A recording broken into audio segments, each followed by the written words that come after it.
ask Ben. I know Ben's thoughts on him, and I think I share those thoughts. Me and Ben have been, when I say on his case, like on his case to get out for ages. So I'm not going to ask Ben about things, but I am going to ask about Isak. People are talking about how long is this going to take? What is it going to take? What's the latest, guys, on Twitter? Twitter's talking about his house being up for sale or something, or rent. Yeah, for rent, and now it's been taken down. Up for rent. Okay. Someone's probably lost the job. Yeah, exactly. We're talking about the Isak rentals, are we? Yeah, Isak rentals. Ben, brilliant! It's gonna take a bit of patience to get this over the line because the fee we're talking is going to be a British transfer record. B, we got to convince, or we got to wait for Newcastle to get their people in because they want to get their targets in first. And C, I think, and this is where the Nunes chat, guys, just walk with me for 2 seconds before you leave me alone, right? Or leave me on my own, sorry, I should say. Because if they convince Isak to stay for one more season, right, Newcastle, somehow, whatever, right? And then we say, all right, no problem. No skin off our back. We come in January for a cheaper offer, or next summer, even cheaper, half of what we're giving you now. And then we do decide to keep Nunes because we've got Ekitike in as well, and then go for someone like Rodrigo. There is still a couple of scenarios, Ben, that could be played out. Don't know what you think. Never rule anything out, especially with Saudi owners, you know what I mean? Look, I'm confident we'll get it done, quietly. I think Liverpool have got something kind of agreed with Newcastle. I think people are getting carried away on Twitter because there's no news. Yeah. Sometimes no news is good news. And, my mate's over on the tour. Apparently Richard Hughes had left Japan today, so to come back home. That speaks volumes with the Saudi fella just piped up in the UK, hasn't he? Apparently playing golf or something. I wouldn't be surprised if Liverpool have allowed them to try and get a replacement in. If that's the case, I think Liverpool get a better deal. But worst comes to worst, I don't think it relies on them getting a replacement. I think if they don't get a replacement, I think Liverpool are going to have to really stump up the full amount for them. I'm not saying all up front. To me, I don't give a shit how much Liverpool play. He's the final piece in the jigsaw for Liverpool. And he is the Van Persie moment for Liverpool because we get him, which I believe we will. Shout, son. That's a shout. No one will fucking get near Liverpool. I'm being genuine with you. Who's gonna compete? Because I think that this time around, what Liverpool are looking at, pardon me, over the years we've always gone for the wingers. We've always had a few top wingers in a few positions, and I think Slot has looked at some of them games, and he's, in particular with Klopp was there because he made a few comments, didn't he, about Liverpool played too many risky passes and stuff. Yeah. I think he looked at the likes of that Palace game when Klopp was there. We couldn't fucking put the ball in the back of the net. And I think he's gone, we need two proper number nines because they are the killers in front of goal, aren't they? The wingers do get big goals, Salah does, but Liverpool need that killer in front of goal. And we've said that for how many years? Bobby was good, but he was never a killer in front of goal. Darwin, he was just everything but the goal. Do you know what I mean? Yeah. Like, fucking hell, if he was to shoot a Biggie Smalls, would have lasted a lot longer. Do you know what I mean? But look, I just can't see a way back for Alexander Isak. I really like Diaz, but the last few weeks I've been like, just get him gone. And I can only see one way. And for me, he'd be in the Liverpool shape sooner than you think.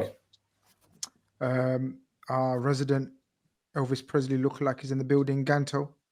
Love Ganto. So smash the likes, chat. 6,000 on Twitter, 600 on YouTube. Record numbers. Red Room is growing. We're not going anywhere. Can't get rid of us yet. But I think Newcastle will have to get rid of Isak. Mike, are you confident now? Is your confidence levels growing on Isak? Are you excited about this? And then I want to get on to, what next? What's left, guys? What more do we want? I don't know if you can hear us, Mike. Yeah, can you hear me? I don't know if you can hear me. We can. Yeah, all good. Listen, for perfect. There's going to be a slight delay, so I'll just try and power through. I don't know what's happening on my phone, but listen, with Isak, I'm very optimistic. I think he's, like Ben said, he's kind of put himself in a position where I don't think there's a comeback for him. I don't think there's a way he can kind of re-ingratiate himself within the team in any sort of way. But And you know, you don't necessarily want to commend a player for acting in such a way, but the reality is, you know, this is where we're at now. And listen, I think, like Ben said, I think sooner rather than later, I think we'll know the outcome by the end of the week. I think the reality is we're just waiting on Newcastle to get the replacements in. So they have Chesko through the door. As soon as they have Visser through the door, then I think you see the Isak deal go over the line. I think probably there's a friendly agreement behind the doors anyway for it, if I'm honest. I don't think you hear of this amount of noise regarding Isak unless something has been agreed in some way. You know, I really don't think we've tapped him up to the extent that maybe the media are putting out. I think we're allowing Newcastle to control the narrative the same way we allowed Munich to control the narrative around Wirtz. It's just part of the dance, I personally think. But that's my opinion. If people want to know my opinion, go and check out Grizz Khan. Subscribe if you haven't to my channel as well. I don't often plug my own channel because I don't do a fall on my bloody own channel.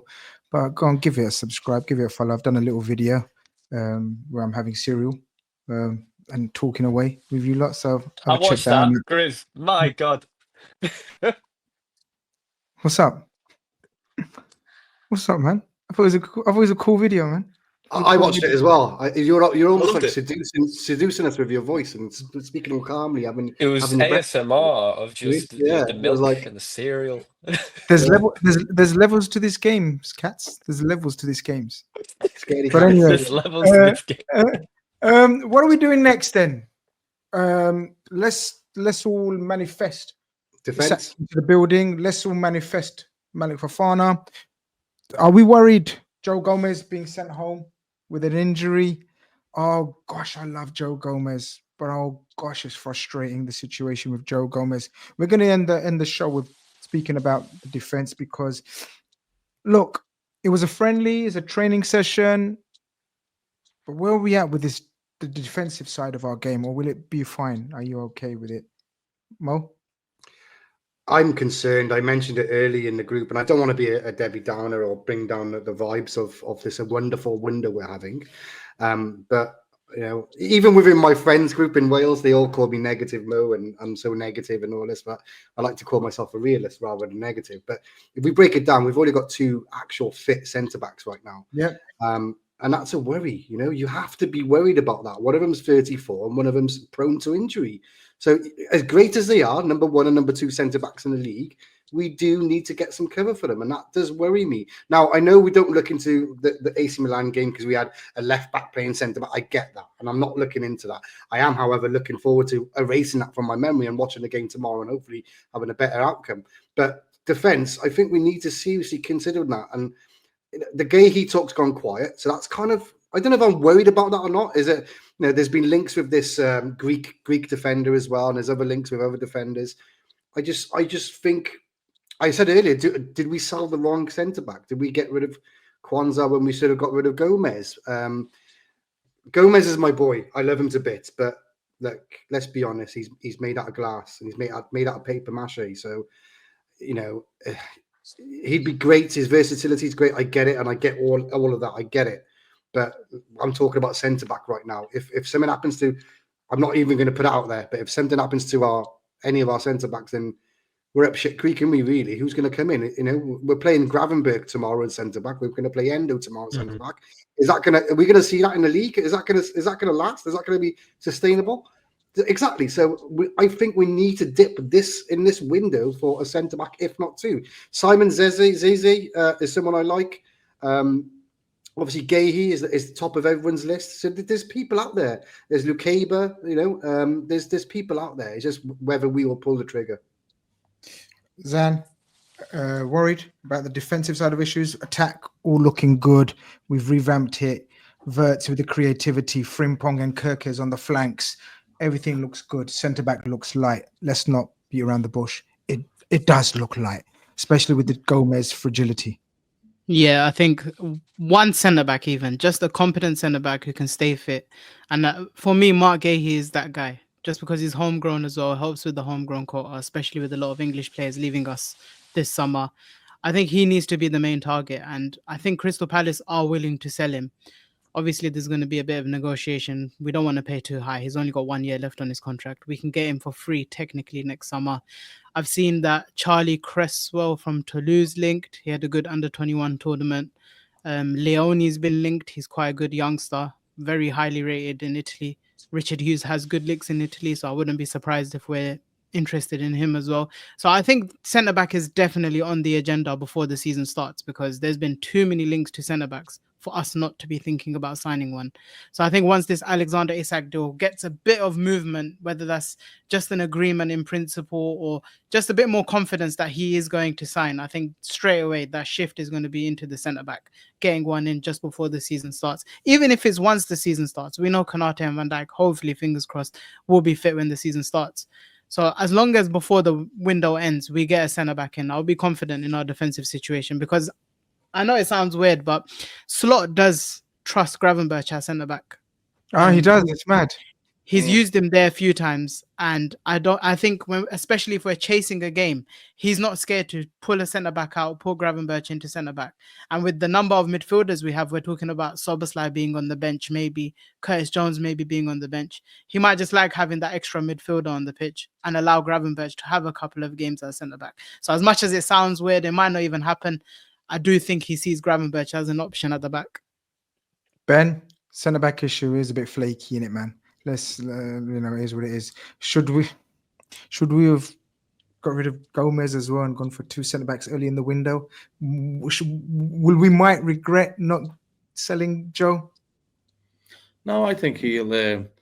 I think he becomes the 4th choice when Mark Gay comes to the club. And look, I know people are worrying about it, but ultimately the league doesn't start tomorrow.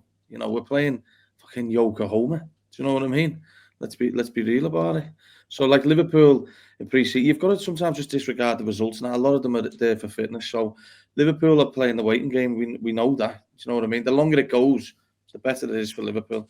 I know it looks risky, but at the end of the day, he's making a lot of changes, the manager. So he's not like he's forcing Van Dijk and Konate to play the full games. And there's plenty of options there to throw in. A question I want to ask you, though, Chris, right? This is just slightly off topic because I know we'll wrap it up.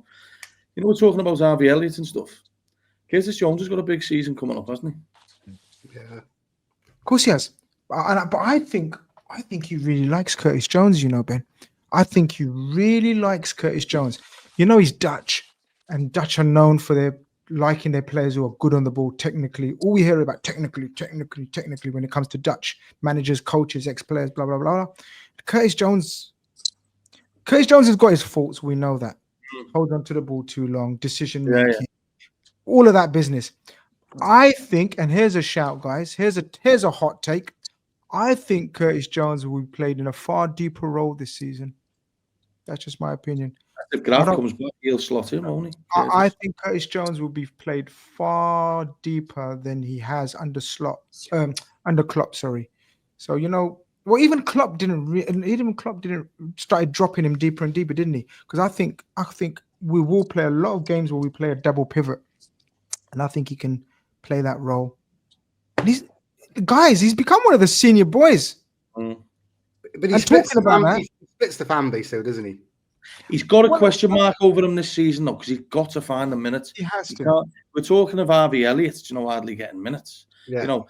We're talking of the positions. The 2 ones with probably question marks is, where's Dom going to fit in? Do you know what I mean? That's a topic on its own. But the thing is, Ben, shall I tell you the difference between the Elliott and the Jones? He didn't trust Elliott at all. He trusts Jones. Of course. But this year, you're going to see who he properly trusts, aren't you? This is my sources calling me now. No, not really. Not really. We're going to end it and then answer the call. Yeah, but guys, it's mad. An hour has passed already. Amazing. So quick. So amazing. We'll talk about Liverpool. So much to talk about. And especially these days because Liverpool are doing so much. And there's so much more to be done. We've done so much. And there's so much more to be done. Wow. What a time to be already. So exciting. What time's kickoff tomorrow, boys? 11:30 or 11 or something? UK time, morning. Yeah. I've got to get up early. Bloody hell. All right. Oh, stop it, really. I've got a doctor's appointment right when kickoff is. Oh, that's far too early. I've got a doctor's appointment at kickoff. Oh, Michael, come on, man. Doctor's appointment. Get on. But anyway, people, that's another episode of Red Room in the Can. Record numbers again. Smash a like if you haven't. Subscribe if you haven't. Go and check out the guys on their socials as well. All doing great work. Amazing people, amazing chat, amazing people in the chat as well, giving us pearls of wisdom. Hope you enjoyed the topics. Next week we may have wow. We may have wow next week. So keep your eyes, ears, whatever else you use peeled. Until then, peace, love, and tranquility to you all. Take care.